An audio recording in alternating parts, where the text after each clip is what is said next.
We're just going to go ahead and get you started. Our first presenter is, you can see all this. I don't even have to announce him. He's bigger than life. Who could read that? Say it. Memphis, Astronomical Society. This is Jeremy Veldman, guys. He's going to do an awesome. I watched this yesterday. It's going to blow your mind. If you love, how many of you guys like Star Wars? Oh my God, look, you've got a whole crowd of them. So ever since he's watched Star Wars, this is what he's wanted to do. So he's going to teach you about space and really cool stuff. Please pay attention, and I'll see you guys in a few minutes. Great, thank you. Am I on? All right. I'm Jeremy Veldman with the Memphis Astronomical Society. I'm an amateur astronomer. I've been doing it for almost 40 years. And basically, astronomy is the science that studies the universe, stars, planets, galaxies, quasars, and the vastness of outer space. We meet once a month, first Friday at Christian Brothers University, my alma mater. And this is my telescope. We also do observing sessions. You can see a picture of the moon that I shot through my iPhone from the driveway of my house. This is a 20-inch Dobsonian reflector telescope. That's one of my telescopes. This is another one of my telescopes. I also own a smaller Schmidt-Cassegrain type that is a Go2 Pro. And I actually used it to observe the total solar eclipse this past August 21, 2017. We got another one coming up on April the 8th, 2024. It's a good date for you guys to mark on your calendars because solar eclipses are a rare, once-in-a-lifetime opportunity to see the sun be eclipsed by the moon. April 8, 2024, 6.5 years from now, we're only a 2-hour drive from the path of totality, and you can see that. So April the 8th, 2024 is a date to mark on your calendar. Now, the Earth is a pretty big place, you know? But it's very small, inconceivably small, compared to the sun, about 1 million times larger than the Earth, containing 99% of the mass of all our solar system. But even our sun is small compared to some of the other stars in the universe, like Eta Carini, a blue hypergiant star 7,500 light years away. But even that star is small compared to some of the other stars in our universe, like the giant red supergiant star Betelgeuse in the constellation Orion, large enough to swallow Mars and its orbit. But even that star is not as big as the VY Canis Majoris, the largest known star in the universe, large enough to swallow our entire solar system. Saturn and its orbit would fit inside of that star. So, I got started with Star Wars long time ago in a galaxy. Do we have any fans here? Star Wars fans? Episode 8 is coming out. Episode 8 is coming out in 1 month. Pay attention. Here we go. I'm going to show you guys.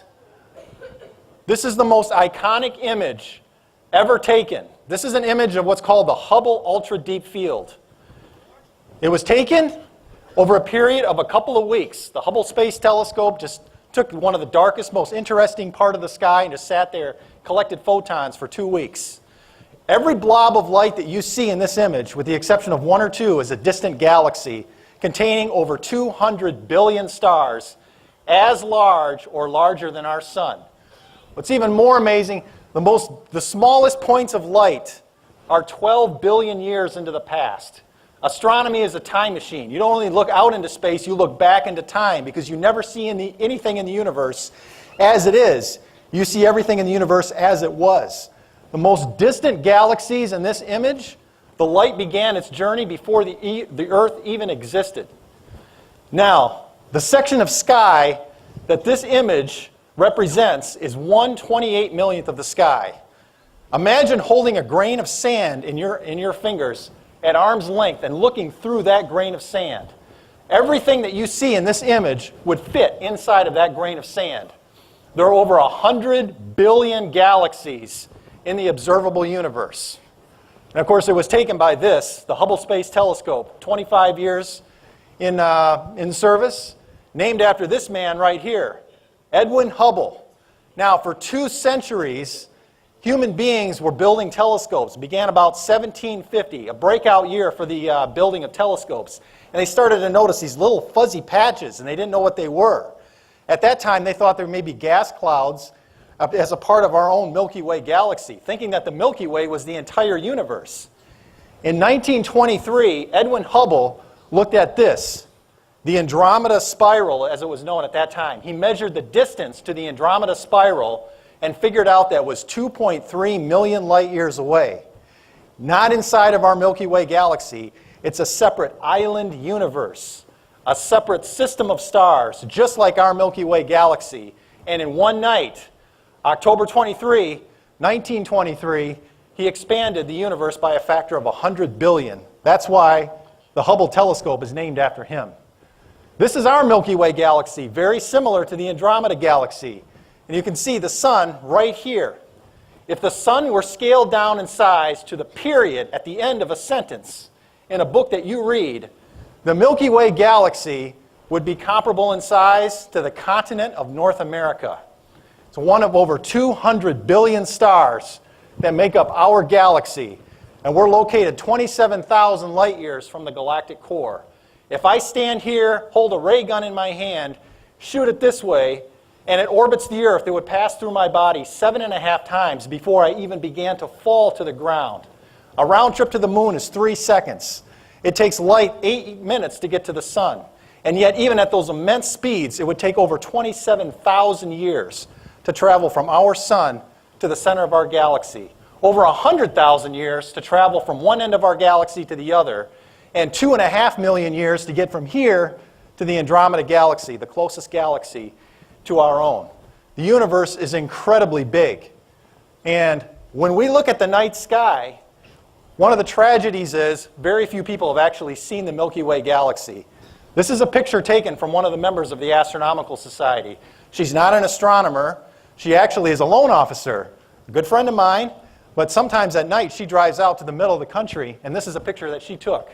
What you're looking at is a very, very small section of the Milky Way galaxy, because we're located right off of the Orion Spur, looking right into one of the major arm structures.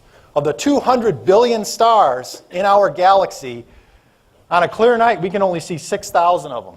That's 0.0000006% of all of the stars in our Milky Way galaxy. And yet it covers the sky.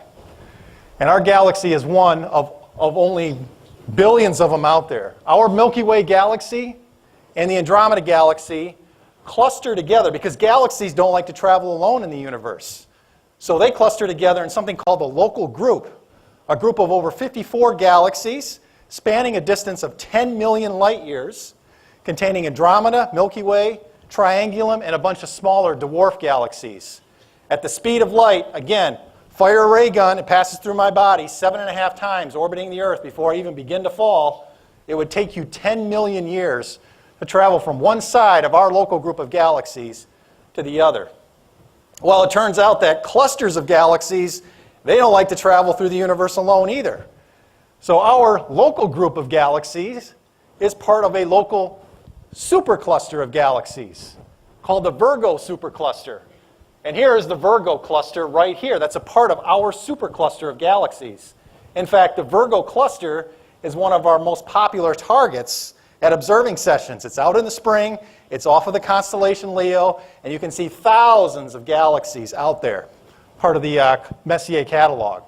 Well, it turns out that the Virgo supercluster is part of a supercluster of galaxies, because superclusters of galaxies, they don't like to travel through the universe alone either. So the Virgo supercluster is part of a local supercluster of superclusters. So that's how galaxies coalesce. It's matter coming together. First forming galaxies, then clusters of galaxies, then superclusters of galaxies, and then superclusters of galaxies. Today we know this. And through telescopes like the Sloan Digital Sky Survey, we can actually start to map all of the galaxies in the observable universe and get an idea of the structure. Every blob of light that you see here is a distant island universe, like our Milky Way, like the Andromeda, 200 billion stars. We only see a very, very small fraction of them. And you can see going out here millions and even billions of light years out to the edge of the observable universe. We can see how galaxies cluster together to form walls, filaments, voids, structures. The universe is foamy. It's not universe. It's not uniform in its distribution of matter. It's foamy.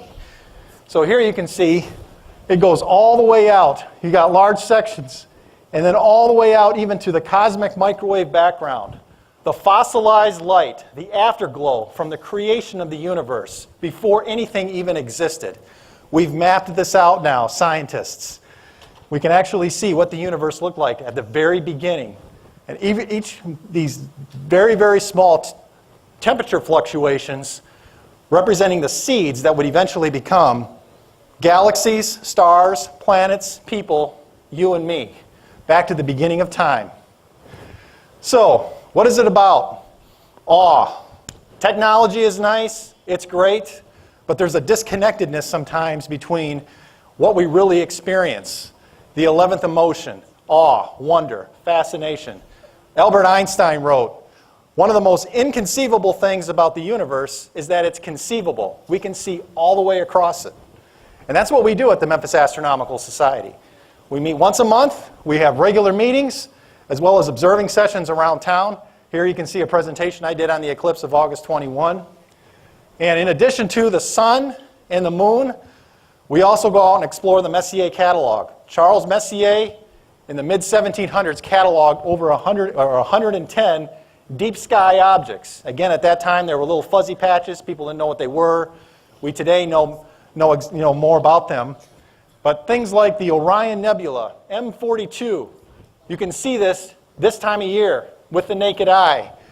A stellar nursery where stars are being born, just like our sun early on in its life. The stars in the center of this nebula lighting up the gas cloud around it to cause the nebula to glow. M13, the Great Globular Cluster in the constellation Hercules. These stars are 10 billion years old as the galaxy itself. The globular clusters are the senior citizens of our galaxy. M20, the Trifid Nebula. You see all three types of nebula here. Reflection nebula, emission nebula, and then the dark nebula right here. A beautiful object in Sagittarius. M51, the Whirlpool Galaxy, a face-on spiral very similar to what our galaxy looks like. And then M57, the Ring Nebula. Anybody wonder what's going to happen to our sun in the distant future? You're looking at a glimpse of our fate. Our sun is sitting there right now, comfortably burning hydrogen into helium, minding its own business, giving us light and heat. But unfortunately, it's not going to do that forever. There will come a day when it exhausts all its hydrogen in the core and it starts burning helium. And when that happens, it'll swell up into a red supergiant star, engulf Mercury, engulf Venus, and eventually destroy life on Earth. 5 billion years into the future, this is what our planet could look like. The suns are swallowing up the entire sky, a red supergiant star, oceans boiling away, all plant and animal life dying out, and then the planet becoming a molten core again. So this is a stellar core, a planetary nebula, M57, that represents what our fate is going to look like 5 billion years into the future. So that's just a glimpse of what we do at the Memphis Astronomical Society. Again, once a month, first Friday, memphisastro.org. Thank you guys for coming out. Hope you have a great weekend.